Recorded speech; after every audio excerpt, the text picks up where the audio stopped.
video is just an update to kind of let you guys know how I did with my summer reading list and to give you an idea of what I thought about these books. If you don't like waiting this long, like it's been 3 months, then you can follow me on Goodreads, and I update the reading list as I finish them and do little reviews on them.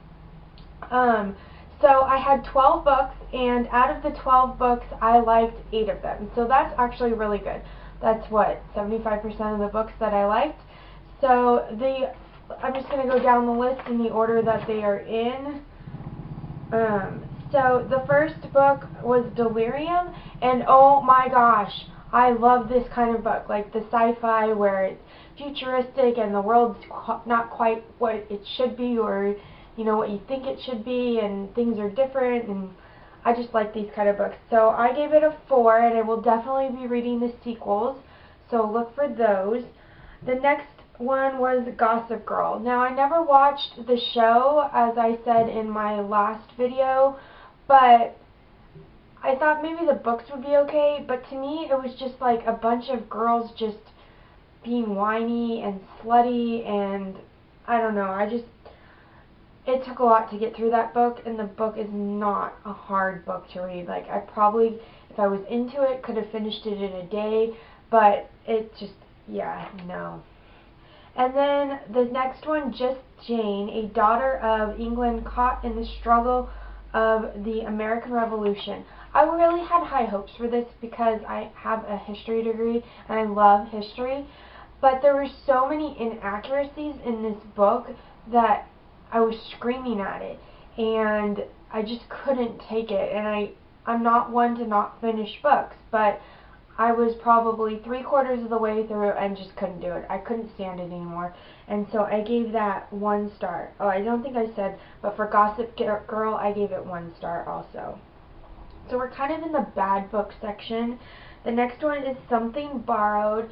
And so many people have said this was such a great book, but within 10 pages, I could have told you exactly what was going to happen, and I was right. So I didn't like either female character. I thought they were both bitchs. I really just felt like they were, you know, fake, and that they were just mean people. You didn't like them. So I gave that 1 star.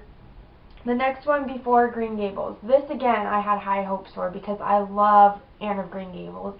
But this book just did not have, I'm not sure if this person really read the books, or the author had read the books, like all of them, and really understood them, because I just didn't feel like it was Anne in those books. Like, she never got in trouble. Spoiler alert, she never got in trouble. She never, you know, not that she, in the Anne of Green Gables book, you know, purposefully got in trouble, but she just would always, like, end up getting in trouble. She would do something.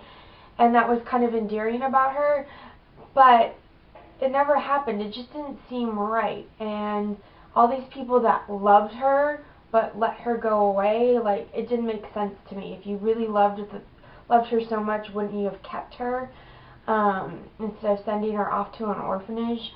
But yeah, I don't know. I mean, it had some cute points, like why she liked saying Anne with an E and things like that, and it was nice knowing who her parents were, but it just didn't do it for me, and I gave it 1 star.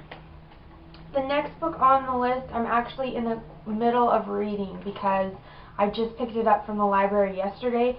I had it on hold, or been on a waiting list at my library for about like a month and a half waiting for this, and I finally got it yesterday. I'm already like 20% into it. I'm on like page 92, and I love it. It's a lot like Delirium in the fact that it is a futuristic book where things are not quite the way you would think they are, and it's, you know, a girl figuring out who she is and in this weird world, and I like it already. So I don't have a rating on that yet, but I will in a couple days, so stay tuned for that. The next 4 books are books 6 through 9 of the House of Night series, and I gave them all a 4. There was one in here, which one was it? I think it was number 7. was more like a 3.5, but you can't give them like half stars on Goodreads. So they were all really good. I like these. They're easy. They're fun. They're about vampires, and that aren't quite vampires like you would think they are, like not the typical vampire. And I just like this series, and I'm really excited for the next book to come out.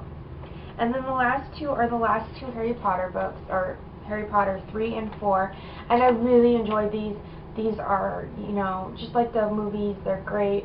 I really like the books. Like, I've always liked books better than movies, because I understand, like, your imagination is not going to transcribe to necessarily to the film. You know, what you think is going to happen or how it should go isn't necessarily what the director or the writer thinks that it should do, or the screenwriter thinks it should do. But I really liked them, and I liked the amount of that there was so much more detail in the book, which again is a book thing, but it made me really appreciate the series more and appreciate things in the movies. Now I have to go back and watch the movies so far, because I feel like there's stuff that I'm getting confused with the movie that didn't happen. So yeah. So those are my reviews of my summer reading list. I will have a fall reading list up in a couple weeks, so stay tuned and follow me on Goodreads to see what I'm reading. I'd love to know what you're reading. See you in the next video. Bye.